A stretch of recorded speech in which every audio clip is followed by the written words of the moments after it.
صراخ وبكاء يتعاليان وسط الركام، تكسرهما أحيانا فرحة بالنجاة من كابوس أحد أقوى الزلازل في تاريخ تركيا وسوريا معا.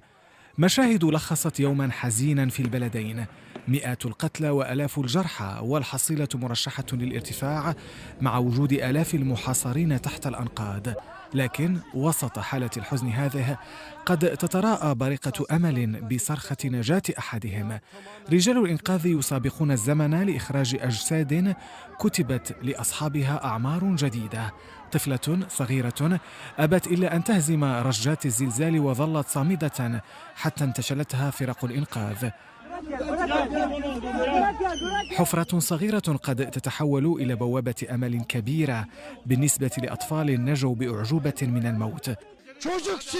ومحظوظ من وجد طفله حيا وسط الركام، فهناك من لا يزال ينتظر معرفة مصير ذويه.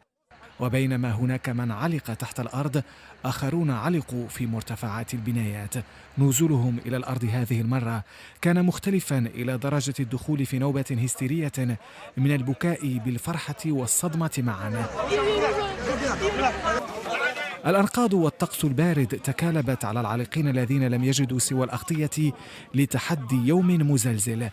أما هذا الطفل فقد اختار الابتسامة سلاحا لمواجهة حزنه على ما أتلفته الهزات من أغراض شخصية.